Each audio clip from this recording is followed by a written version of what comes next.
BFM Business présente Edwige Chevrillon, la grande interview.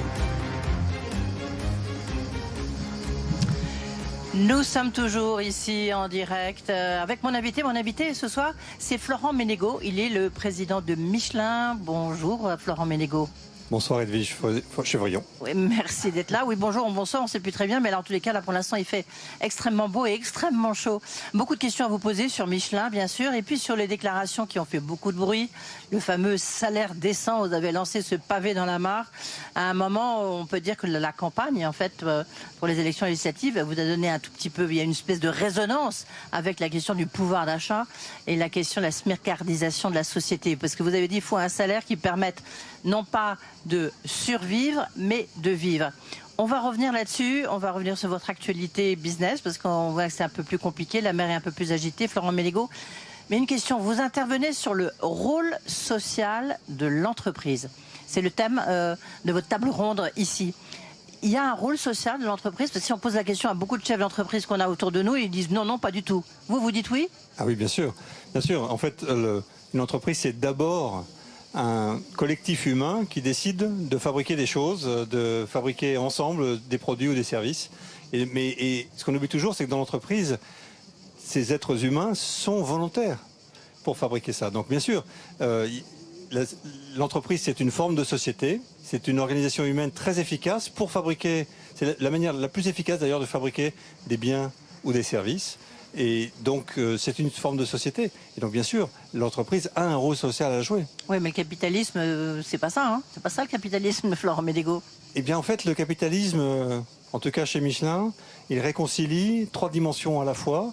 La création de valeur, bien sûr, pour l'entreprise, à travers le profit, la création de valeur monétaire, mais aussi l'impact de l'entreprise sur son environnement, donc la valeur pour l'environnement. Et l'environnement, c'est l'économie de la ressource, mais c'est aussi la vie en société autour de soi. Il ne faut pas oublier que chaque salarié est aussi un citoyen d'une ville, d'un immeuble, d'un pays. Et puis, troisièmement, il faut s'occuper de la valeur créée pour les individus.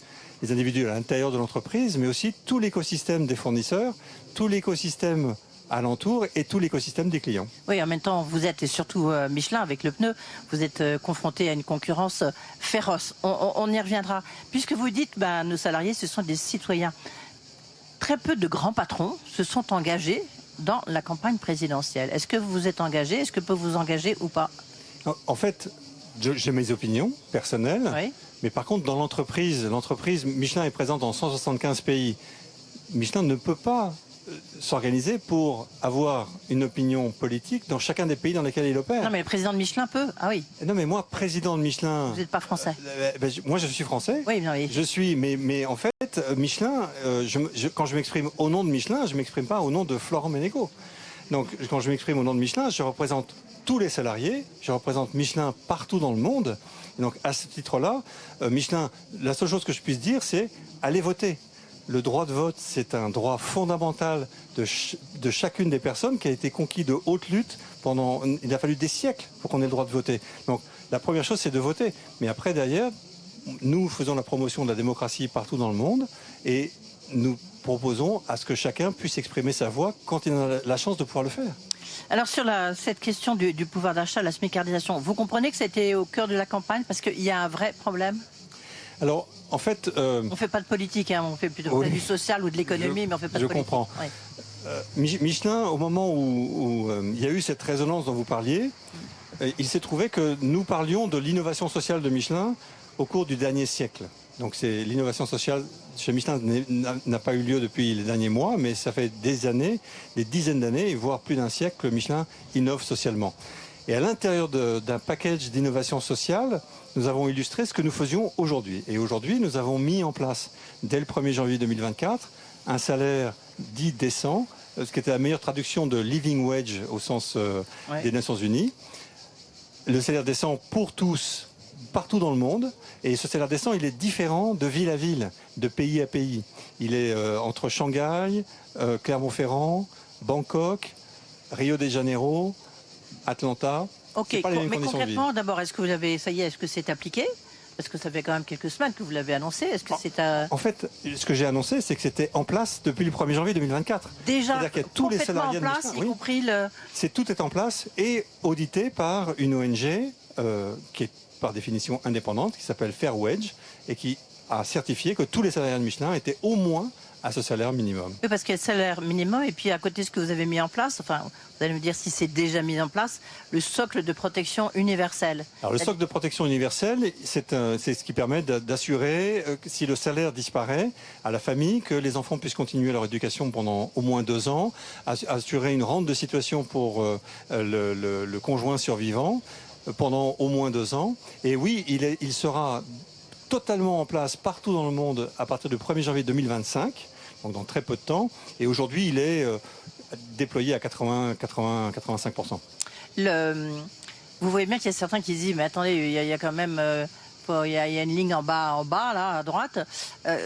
Combien ça vous a coûté déjà, la mise en place de cette politique sociale? Eh bien, en fait, il n'y a pas eu de budget et je ne sais pas.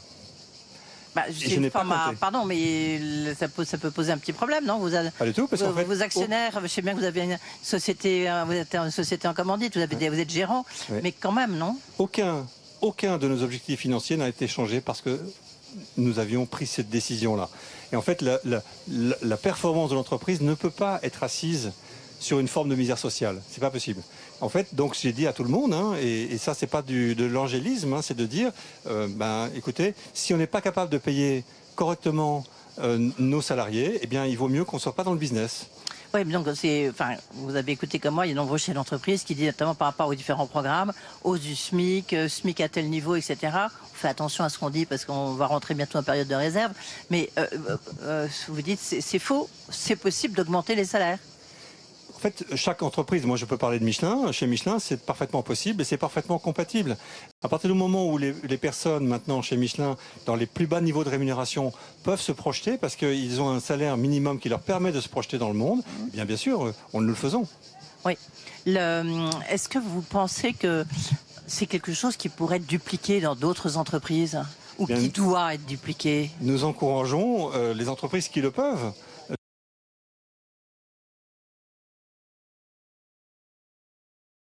Les premiers niveaux de rémunération, parce que Michelin ne paye pas tous ses salariés à ce niveau-là. Ouais. J'ai entendu de ce point de vue-là des raccourcis un peu rapides, un peu faciles, en disant que tous les salariés seraient payés à ce niveau-là. Pas du tout.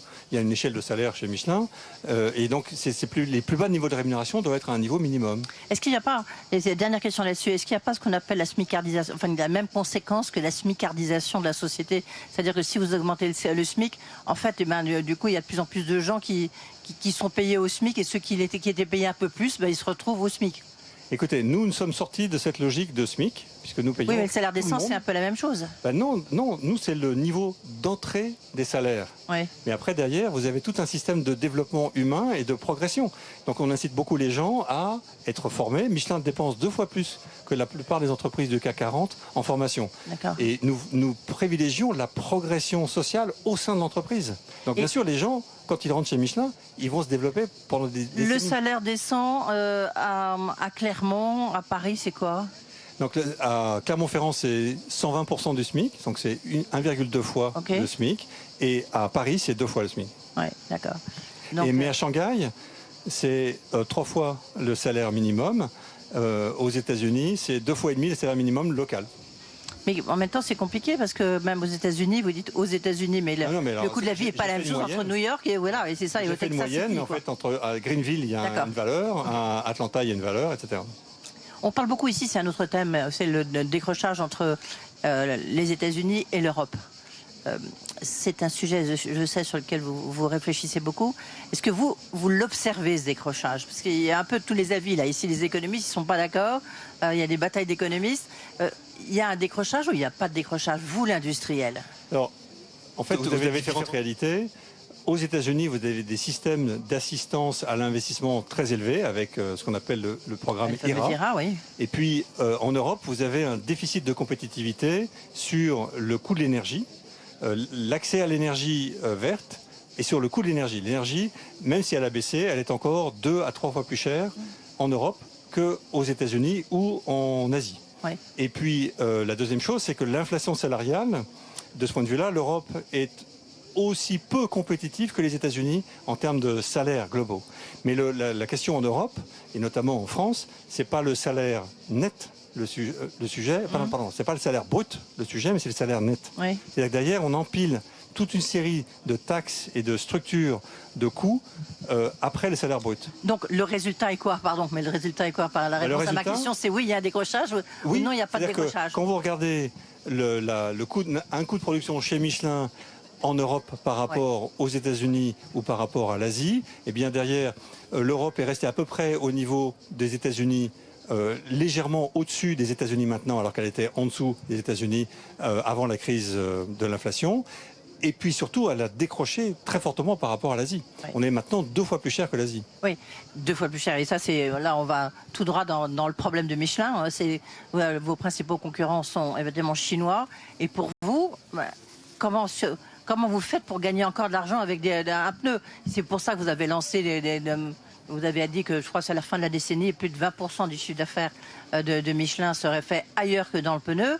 Donc vous êtes en train de modifier vos stratégies parce que justement, les Chinois sont en train de vous tailler des parts de marché, de vous prendre des parts de marché terribles. Pas exactement. C'est-à-dire que, en fait, nos concurrents asiatiques interviennent sur le bas du marché et Michelin a la chance d'être positionné sur le haut du marché. Voilà, mais il faut vraiment rester toujours dans le haut. Michelin innove en permanence et c'est un excellent stimulant. La concurrence est un excellent stimulant pour l'innovation.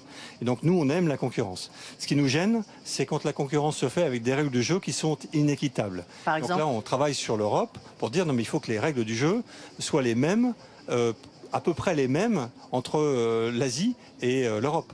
L'Europe ne peut pas être simplement une plateforme, un marché très ouvert dans lequel tout le monde peut rentrer en ne respectant pas les mêmes règles du jeu. Donc quand les règles du jeu fiscales, sociales, environnementales ne sont pas les mêmes, ça ne marche pas. Et donc d'ailleurs, c'est ce que nous disons. Et ça veut dire que vous demandez quoi? Vous demandez une augmentation des droits de douane? Qu'est-ce que vous demandez? Non, ce qu'on dit, c'est, par exemple, on va prendre nos produits sont des produits qui s'usent au fur et à mesure de leurs usages. Et de leur performance est liée à la manière dont ils s'usent dans le temps. Eh bien, nous avons demandé à ce qu'on régule les règles du jeu en matière de niveau minimum de performance attendu quand le pneu est usé, par exemple. D'accord, ok. Parce que justement, il y a quelque chose aussi qui vous perturbe, parce que je disais que les temps sont un peu plus agités. Vous avez sorti des résultats 2023 qui étaient très bons. Là, c'est un peu plus agité, mais notamment la chute de la vente de voitures électriques pour vous, c'est une très mauvaise nouvelle, non? Parce qu'en plus, les voitures électriques, j'ai appris ça, les voitures électriques, elles consomment beaucoup plus de pneus qu'une voiture thermique. Alors, chez Michelin, nous n'avons pas fait de commentaires sur notre performance financière. J'ai fait des commentaires sur l'environnement. Notre environnement est très agité, mais Michelin a appris à être très résilient. Et donc, nous savons naviguer maintenant dans des univers un peu plus chaotiques. Et donc, aujourd'hui, Michelin est très sain et fonctionne très bien. Alors maintenant, par rapport à votre question sur les véhicules électriques, oui, un véhicule électrique consomme naturellement beaucoup plus les pneus parce qu'il les sollicite beaucoup plus. Il les sollicite parce qu'il demande des pneus qui soient basse consommation d'énergie. Ce que nos auditeurs ne savent peut-être pas, c'est qu'un plein sur 5 dans un véhicule thermique, c'est uniquement les pneus qui le consomment. Et 20% de l'énergie d'un véhicule, c'est le pneu. Et donc, il y a des technologies pour que des pneus dissipent plus ou moins bien l'énergie. Et Michelin sait très bien le faire. Un véhicule électrique est beaucoup plus lourd. Oui. Et il sollicite beaucoup plus les pneus. Et la répartition des masses est différente. Et il y a beaucoup plus de couples pour recharger le véhicule. Donc si les ventes chutent, c'est mauvais pour vous, quoi? Non, parce qu'en fait, c'est une opportunité. Parce que tous nos pneus sont compatibles véhicules électriques. Donc c'était une opportunité supplémentaire pour nous qui se réalisera plus loin dans le temps. Et donc sur 2024, la mer n'est pas agitée, vous pensez que vous serez dans la même épure? La mer est agitée, mais le bateau est très solide. Oui, et donc le bateau Michelin va bien dans une mer qui est très agitée. Et donc ça veut dire que 2024 sera comme 2023? 2024 n'est pas encore terminé, donc on a exprimé nos ambitions. C'est pour ça que j'utilise le futur, hein, ça s'appelle le futur. Hein. Donc écoutez, moi j'ai une grande confiance dans ce que nous réalisons en ce moment. L'innovation, c'est clé en fait. Ça a toujours été clé pour Michelin, justement, face à la concurrence, face aux Chinois, face aux Américains, face aux Japonais. C'était historique. Là, est-ce que vous nous aviez montré, du reste, il y a quelque temps, tous les nouveautés, tout ce que vous faites en termes d'innovation? Parce que cette innovation, elle vous sert ensuite pour votre activité principale, pour les pneus. Est-ce qu'en fait, vous n'avez pas été un peu trop vite en besogne, un peu trop ambitieux, lorsque vous disiez qu'il faut que plus de 20% de notre chiffre d'affaires soit réalisé en dehors du pneu? Alors aujourd'hui, nous avons déjà 16% de notre chiffre d'affaires qui n'est pas strictement dans la fabrication et la vente des pneumatiques. 16%. Donc 20% à l'horizon 2030, c'est pas un chemin assez considérable. Et vous avez raison de dire qu'il y a 3 choses qui sont essentielles chez Michelin et qui ne changent pas. Tout le reste peut évoluer et changer. La première chose, c'est l'attention aux personnes. La deuxième chose, c'est l'esprit pionnier, l'idée de se poser toujours la question de comment on pourrait faire les choses différemment. Et le troisième, c'est de croire en la science et la technologie. Et c'est pour ça que Michelin innove en permanence. Florent Menegaux, est-ce que vous diriez que la réindustrialisation de la France, elle s'est bien déroulée, elle est en route, et que ça, c'est peut-être à mettre au bilan du précédent gouvernement, où vous pensez que pas tout reste à faire, mais enfin, en tous les cas, il y a beaucoup reste à faire? Je me réjouis du fait qu'aujourd'hui, on parle beaucoup plus positivement de l'industrie, et donc on ait compris l'intérêt d'une industrie pour une économie. Et alors? Et je me réjouis de cela et je constate que... Non, mais est-ce qu'il y a eu de la réindustrialisation ou pas? Il y a beaucoup de choses qui se sont beaucoup améliorées en France, oui, au niveau industriel. Mais on en est au début du processus, on en est... Ah bah allez-y, il faut vous le dire. Si vous trouvez que c'est pas le cas, bah dites-le. Non, c'est pas que j'essaie de réfléchir à votre question, parce que je me la suis pas posée dans ces termes-là. Michelin est une activité qui est complètement mondialisée. Oui, mais là je restais un instant sur la France. On a vu que vous avez dû fermer des usines, vous avez développé d'autres. Notre fabrication de piles à hydrogène, nous avons ouvert la plus grosse usine dans le monde aujourd'hui qui fabrique ces piles.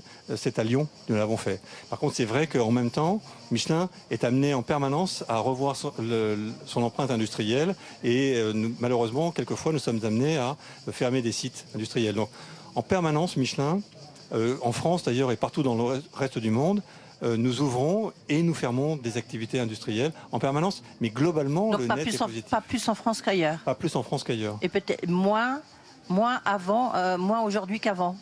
Aujourd'hui, la situation, encore une fois, l'environnement pour l'investissement, notamment pour l'innovation, pour la recherche, est beaucoup plus favorable en France. Est-ce que la formation, vous l'avez dit du reste en préambule, Florent Menegaux, est-ce que la formation est quelque chose de très important pour vous? Est-ce que aujourd'hui, vous trouvez des compétences suffisantes et nécessaires? Alors, sur la formation, j'ai 2 messages. Le premier, c'est qu'il faut impérativement remettre du contenu scientifique dans l'éducation dès le plus jeune âge. Ouais. C'est-à-dire que la science, elle est partout. En fait, c'est un regard sur le monde et il ne faut pas qu'on dégoûte les C'est une ouverture sur le monde enfants. aussi. Ouais. C'est une ouverture sur le monde. Il faut aider les enfants à aimer la science et pas les décourager d'apprendre les sciences. Et la deuxième chose, c'est que la formation, notamment à travers l'apprentissage, a progressé très nettement depuis la dernière décennie en France. Et je m'en réjouis parce qu'en fait, nous sommes sur des métiers très complexes et l'apprentissage est une très bonne façon d'engager les individus et de rapprocher toute la sphère de l'éducation avec la sphère de l'entreprise. Et je pense que séparer le monde de l'éducation du monde de l'entreprise, ça c'est une erreur grave. Tout à l'heure, je recevais la patronne de Catherine Mangin, la patronne de McKinsey en France, parce que publie demain, lors de ses rencontres économiques à Aix-en-Provence, un rapport qui est sur la mondialisation et comment elle se réinvente, la réorganisation de la mondialisation. Et ce qui était très intéressant, c'est de voir qu'aujourd'hui, les critères géopolitiques, en fait, conduisent un peu la stratégie internationale des entreprises. Je m'explique, c'est-à-dire que en fait, les États-Unis travaillent moins avec la Chine, qui sont un peu devenue son ennemi, mais plus avec le Mexique, beaucoup plus qu'avant. Que la Chine, elle travaille beaucoup plus qu'avant avec l'Asie du Sud-Est, plus qu'avec nous ou plus qu'avec d'autres régions du monde. Donc en fait, on travaille entre amis. Est-ce que c'est quelque chose que vous aussi vous percevez chez Michelin, c'est-à-dire que vous faites attention aujourd'hui de travailler avec dans des pays ou avec des entreprises qui sont friendly? Alors, il est indéniable que la géopolitique est devenue une priorité stratégique importante. Avant, elle était intégrée dans la stratégie, mais elle n'était pas en haut de la pile. Aujourd'hui, elle est devenue en haut de la pile. Nous avons été amenés à sortir de nos activités en Russie, pas à cause de Michelin, mais parce que les circonstances extérieures ont fait qu'il fallait que nous sortions. Oui, mais en fait, ce mouvement-là, il a des conséquences mondiales. C'est-à-dire que derrière, nos chaînes d'approvisionnement, il a fallu tout reconsidérer à cause de ce mouvement-là. Et donc aujourd'hui, effectivement, vous avez une réorganisation des supply chains qui doit s'opérer. Et ce qu'on voit surtout, c'est pour des questions aussi d'environnement. On ne fait plus traverser 20 ou 30 fois le monde pour fabriquer un produit fini. On essaye de rationaliser un peu plus par zone géographique, ce qui est beaucoup de bon sens. Et pas uniquement de je travaille entre amis. Et Michelin, nous travaillons dans 175 pays dans le monde. Et donc, dans chacun de ces pays, nous sommes locaux. Oui, d'accord, c'est peut-être ça la solution. Vous faites le lien avec la question suivante à propos de supply chain. Est-ce que vous avez, l'approvisionnement de votre supply chain aujourd'hui est revenu à la normale? C'est beaucoup mieux. Mais, oui, d'accord, mais c'est beaucoup mieux. Mais alors, à quel niveau on était dans le chaos et aujourd'hui, on gère des incidents réguliers. Mais par exemple, il vous a pas vous êtes à quel, à 80, 90, 110, 50? Alors, en fait, on est revenu à 90% de la normale. À peu près. Donc on n'a plus de problèmes de pénurie énormes tels qu'on a pu les connaître il y a 2 ou 3 ans. Et nos flux sont mieux réorganisés. Les coûts de transport se sont bien améliorés. Par contre, typiquement, récemment, vous avez 5% de nos flux qui allaient de l'Asie vers l'Europe et qui passaient par le canal de Suez. Oui. Et tout d'un coup, il a fallu renvoyer tous ces bateaux pour qu'ils fassent le tour de l'Afrique, pour revenir sur l'Europe. Et ça a doublé les temps de transport. Et en fait, des incidents. Et augmenter les prix. Écoutez, là, on n'a pas eu le temps de le faire parce que ça s'est passé très récemment. Oui, d'accord. Et donc, à partir de là, maintenant, c'est quoi votre stratégie? Notre stratégie, nous avons appris à réorganiser nos supply chains très régulièrement. Donc, nos chaînes d'approvisionnement sont révisées en permanence en fonction des circonstances. Et donc, il y a des circonstances qui n'étaient pas prévues précédemment, comme des attaques sur les bateaux ou des choses comme ça, et que nous sommes obligés de prendre en compte. Mais nous n'avons plus les problèmes de crise aiguë liés aux pénuries, soit de conducteurs de camions, soit de manque de containers, soit de manque de camions, soit ce type de sujet-là. Oui, en conclusion, Florent Menegaux, pour vous, vous dites les temps ne vont pas forcément être agités, mais est-ce que vous pensez que quand même pour la France, ça va être une période très chahutée, donc ça aura un impact sur votre business ou pas? La France, ça représente 8% de nos activités, de notre chiffre d'affaires. Écoutez, attendons de voir le résultat des élections et pour l'instant, le futur, il se détermine chaque jour. Je ne sais pas ce qui va se passer, mais Michelin est très résilient et donc, quelles que soient les circonstances, on a vu d'autres. Nous saurons naviguer. Merci beaucoup et pas de coup de pompe pour Michelin en tous les cas. Merci d'avoir été avec nous. Florent Menegaux, le patron de Michelin, était donc notre invité.